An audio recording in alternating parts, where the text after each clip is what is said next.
రాజులకు రాజు ప్రభులకు ప్రభు అయిన యేసుక్రీస్తు నామమున మీకు శుభములు. ఈ రోజు దేవుడు మనకు అనుగ్రహించినటువంటి వాక్య ధ్యానము నిర్గమాకాండము 34వ అధ్యాయము 10వ వచనము. అందుకు ఆయన, ఇదిగో నేను ఒక నిబంధన చేయుచున్నాను, భూమి మీద ఎక్కడనైనను ఏ జనములోనైనను చేయబడని అద్భుతములు నీ ప్రజలందరి ఎదుట చేసేదను. నీవు ఏ ప్రజల నడుమనున్నావో ఆ ప్రజలందరినూ యెహోవా కార్యమును చూచెదరు. ప్రియులారా, ఈ వాగ్దానాన్ని మనం చూసినట్లయితే దేవుడు మనతో ఒక నిబంధన చేశాడంట. ఏమిటది? భూమి మీద ఎక్కడైనా సరే ఏ జనములోనైనా సరే చేయబడినటువంటి అద్భుతములు మన అందరి ఎడల చేయటానికి ఆయన సిద్ధముగా ఉన్నాడు. మరి ఆయన ప్రజలను ఆయన ప్రత్యేకపరుచుకుంటున్నాడు. ఆయన ప్రజలు ఎవరు? ఆయనను అంగీకరించిన వారు, ఆయన నమ్మిన వారు, ఆయన యందు విశ్వాసం ఉంచిన వారందరూ కూడా ఆయన యొక్క ప్రజలుగా ఏర్పాటు చేయబడతారు.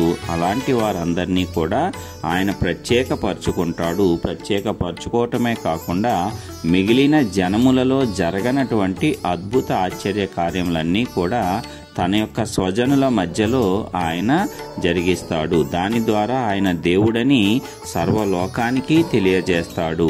ఆయన సర్వశక్తిమంతుడు కాబట్టి ఆయన చేసేటువంటి కార్యాలన్నీ కూడా చూసి జనులు ఆశ్చర్యపోతారు. ఎందుకంటే అవి ఇంతకు ముందు ఎన్నడూ ఎవరి వలన జరగనటువంటి కార్యాలు కాబట్టి జనులు వాటిని చూసి మీ దేవుడే నిజమైనటువంటి దేవుడు అనేటువంటి స్థాయికి వస్తారు. ఇది దేవుని యొక్క మహాశక్తిని బట్టి సాధ్యమవుతుంది. అంతే తప్ప నీవు నేను గనక మా దేవుడు గొప్పవాడు అని కేవలం మాటలతో చెప్పినట్లయితే ఎవరు నమ్మరు.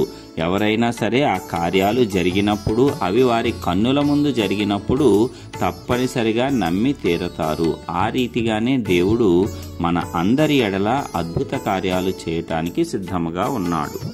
అయితే తన జనులకు చేయబోయేటువంటి కార్యాలు మాత్రము సమస్త జనులు కూడా చూస్తారంట. వారు కూడా చూసి దేవుని యందు విశ్వాసం ఉంచి ఆయన నామాన్ని అంగీకరించాలి.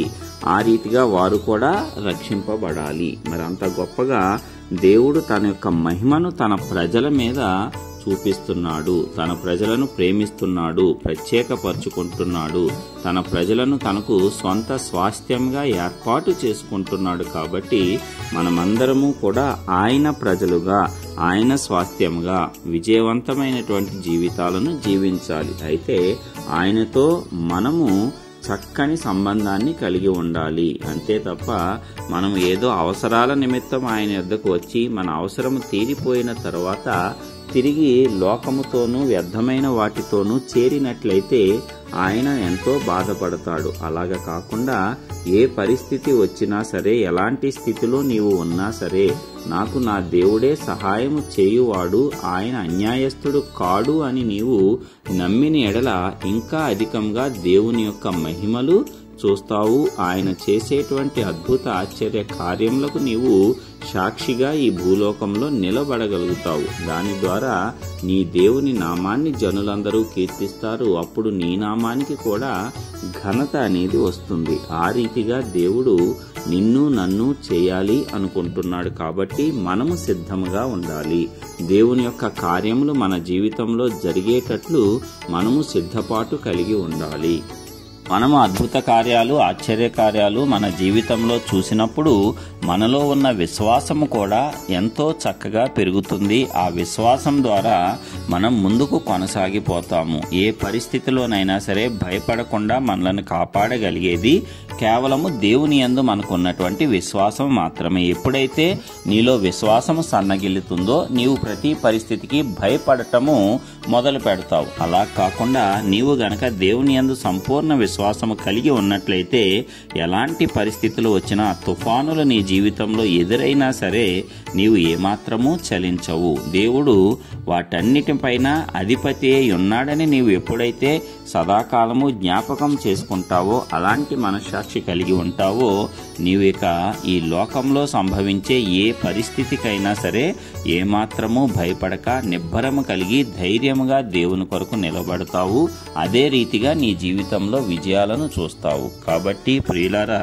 ఇంత గొప్ప దేవుణ్ణి మనము కలిగి ఉన్నాము. ఆయన మనతో చేసిన నిబంధన ఉన్నది కాబట్టి ఆయన మనల్ని ఈ భూమి మీద ఉన్న ప్రతి జన్మలో కూడా ప్రత్యేకపరిచి ఎవరి ముందు చేయని అద్భుతాలు మన ఎడల చేసి మనకు చేసేటువంటి అద్భుతాలు మాత్రము ప్రజలందరూ చూసేలాగా చేయటమే కాకుండా మన విశ్వాసాన్ని పెంచటము, అట్లాగే ఇతరులు ఆయన పట్ల విశ్వాసం ఉంచేటట్లు సకల జనుల కన్నులెదుట ఆ కార్యములను జరిగిస్తాడు. మరి మనమందరము ఈ వాక్యం ద్వారా ధైర్యము తెచ్చుకొని ఆయన యందలి విశ్వాసముతోనూ ఆయన యందలి భయభక్తులతోనూ ఆయన కృపకు పాత్రులమయ్యి సకల జనులలోనూ అద్భుత కార్యములు, ఆశ్చర్య కార్యములు పొందుకొని జీవించటానికి ఆ పరిశుద్ధాత్మ దేవుడు కృపనివ్వాలని యేసయ్య నామమున ప్రార్థించుచున్నాను. ఆమేన్.